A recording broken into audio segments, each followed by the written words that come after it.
everyone, it's Louise with louisemckayart, and welcome to my channel. I'm glad you're here, and I am doing another trial here with an Ikea Lazy Susan.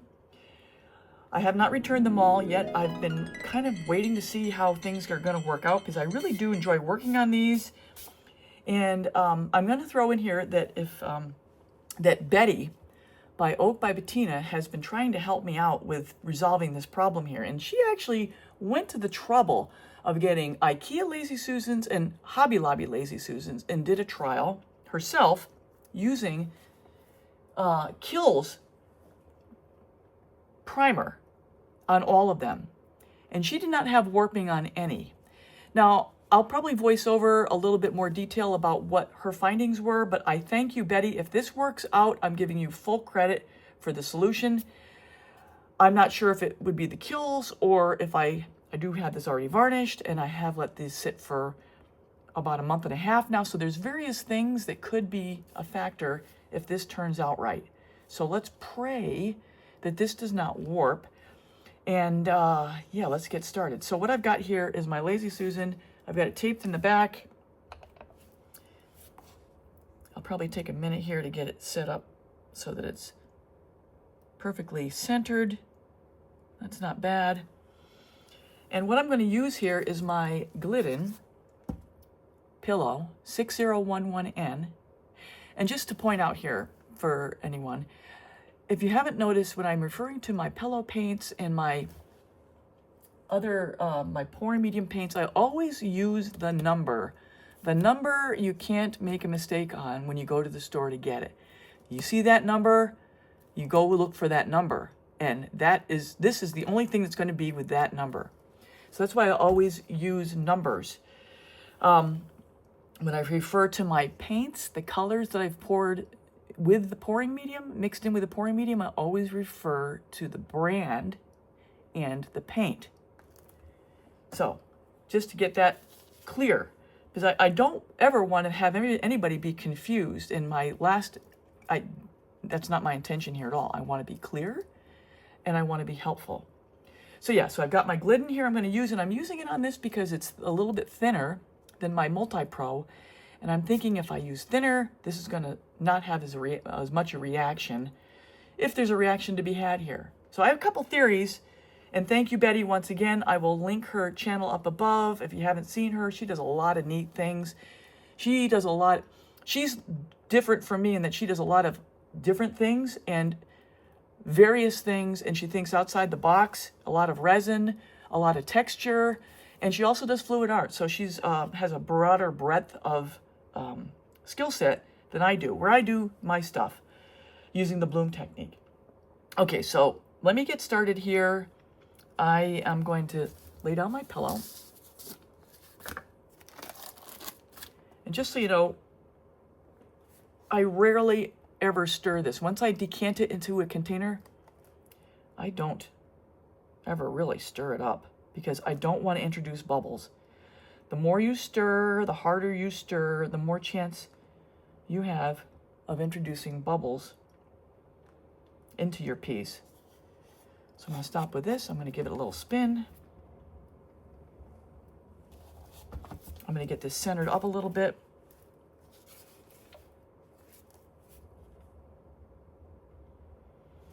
Add a little more. I'll be back when I get this fully ready to go.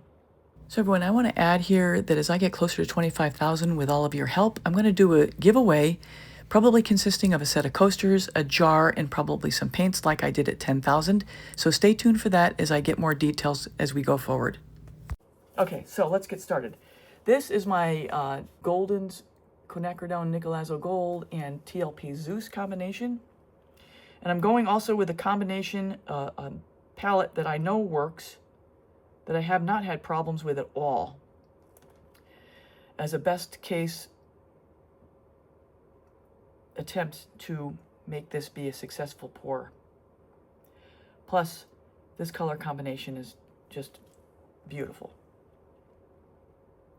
So that's what I'm doing here. I'm going with something I'm familiar with and should hopefully have success with. So that's my first color. This is my gold combination which is 24 karat gold by Deco Art, and Golden's iridescent gold. Yeah, it's very thick.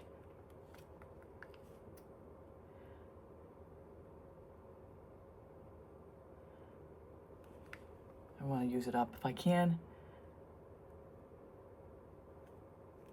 Sometimes it's hard to tell the difference between an air bubble and a goober.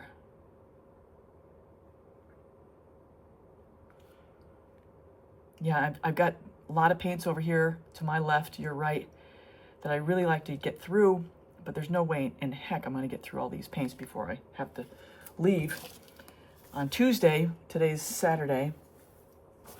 And I'm going to also have to get some of these paints out of here because I'm going to turn the temperature down in this room, and acrylic paint can only survive in like 45-degree or above weather. Obviously, you want to have it about 65 to 75 in a typical environment. But I'm going to turn down the heat. So I've got to clear the deck here. That's probably enough of that. Silver.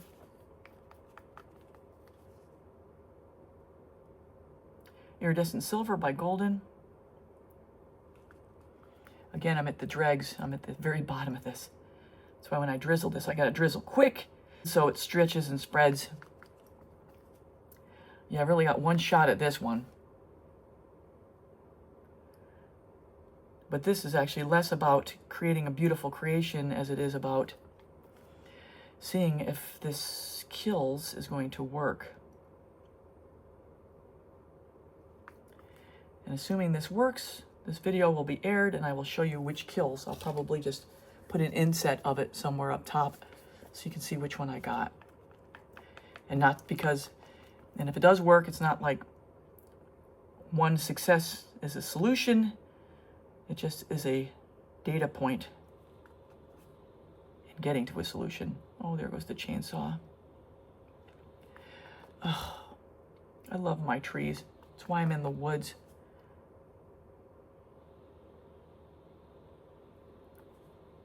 Probably should have come up with a little more black.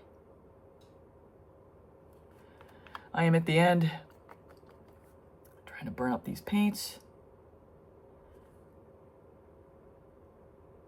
I wasn't planning on making a Lazy Susan with an Ikea until Betty got a hold of me and gave me hope again. If I have a weakness, it's hope. I am hopeful. Okay, this is my Australian Floetrol cell activator, still from my classes from this summer, from August. This is titanium white, oxide black. Just to explain real quick what I'm going to do here. I'm going to, first of all, I'm going to blow it out with my mouth to get it started to spread. And then I'm going to hit it with this Berta. Oh my God, my mind went blank. I'm going to hit it with the Berta 1000-watt hairdryer I got off of Amazon like 3 years ago. And I'm going to aim my blow at the ridge and I'm going to blow this out. Hopefully, cross our fingers, everything can turn out pretty good. I'm going to step on a step stool as I do that. But first, cell activator, and also note how little paint I have here. This is a titanium white.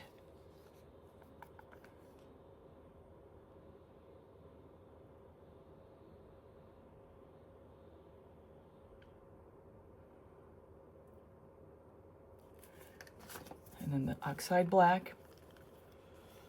And it's starting to halo, so that means that's all a good sign. I don't know why I'm nervous. Nervous.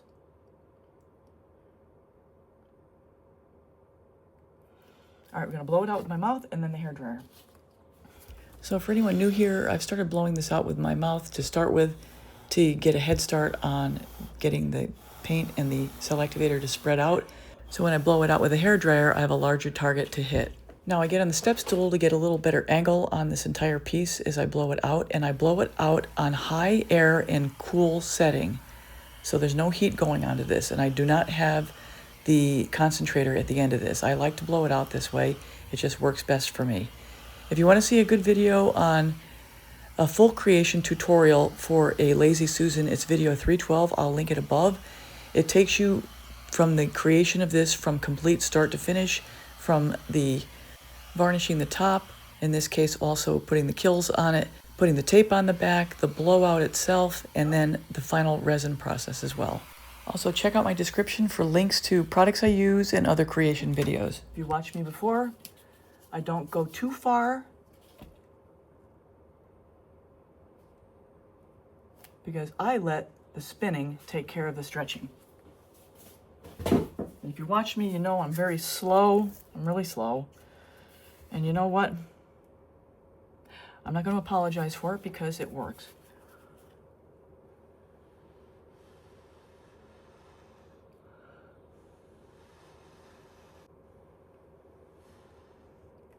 All right, I'm going to give a little extra blow in the middle here to get the cell activator to respond a little bit more. The cell activator is old. It's probably thickened up a little bit.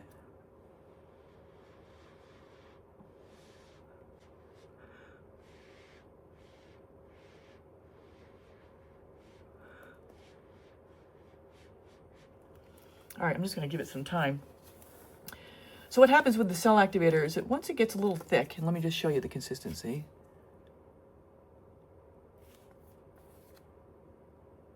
It's a little harder for the paints to push up through it.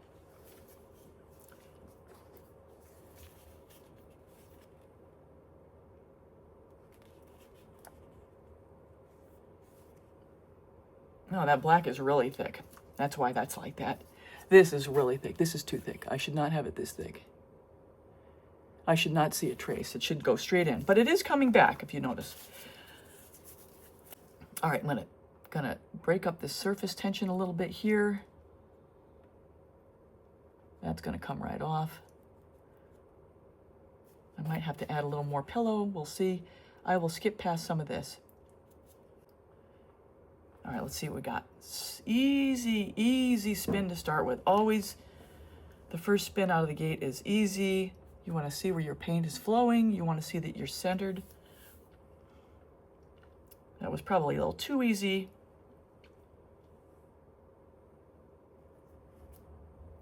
See how the center is starting to just pull itself open anyway? I think one of the key points in fluid art is to have patience. Really. Just keep it going a little bit more.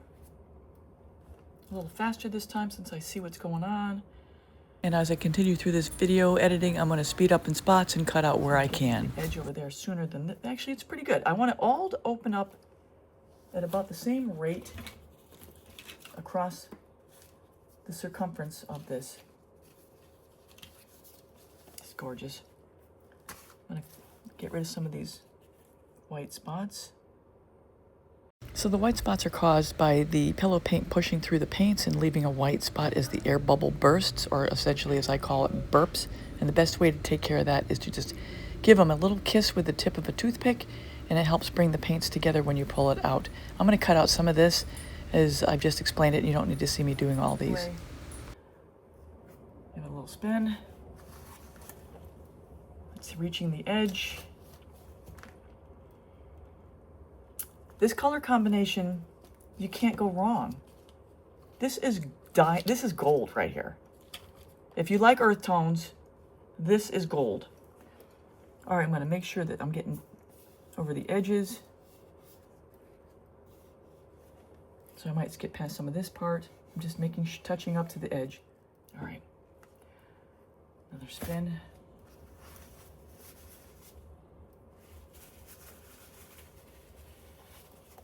A little negative space is always a good thing to me. And you never see me just stopping something. I never just stop it because it could jerk it and everything kind of just moves and shifts. I want to always be gentle and deliberate.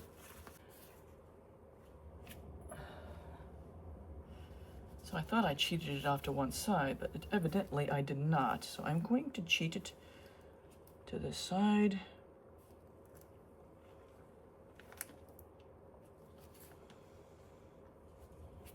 Gorgeous. I mean, just don't warp.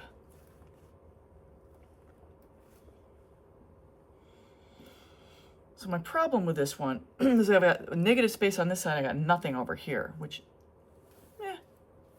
not my best.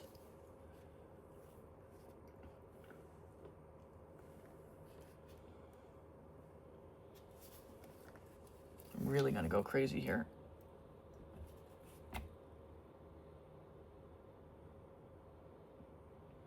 It's still moving, so I still have paint to get off. So we're going to put the weight of the paint in that direction, and then we're going to spin it and hopefully let it push that side off. See how deep I am?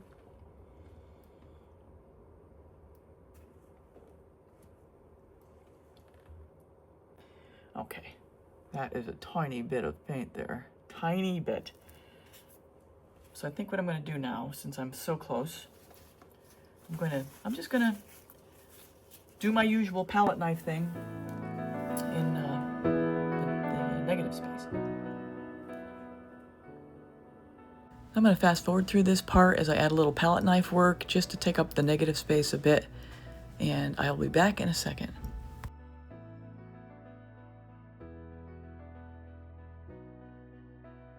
And I'm going to call it done. I'll get you an overhead here in a second. And let's hope that this dries well. All right, everyone, so since you're seeing the video, obviously it dried well, and I've resined this, and here are the final resined results. And if you're new here and you enjoyed this video, please consider subscribing, hitting the bell and all. You'll get all my latest tutorials. And if you've been here a while, please comment and give a thumbs up. I'd really appreciate that support, and I get back to everybody in the comments. So at the end of the video, I'm going to have a link to my Lazy Susan playlists so you can see other colors and other types of creations. Also be aware I do have a 10% discount code for the KS resin I use, which is KS Resin Liquid Stone, UV resistant. I have a 10% off coupon in the description. If you go to the link I have provided, you'll get 10% off, and I get 5% back for my future purchases of resin. So it's a win-win for everybody, and it helps all of us. So that's all I have for now, everybody. Take care. Till next time.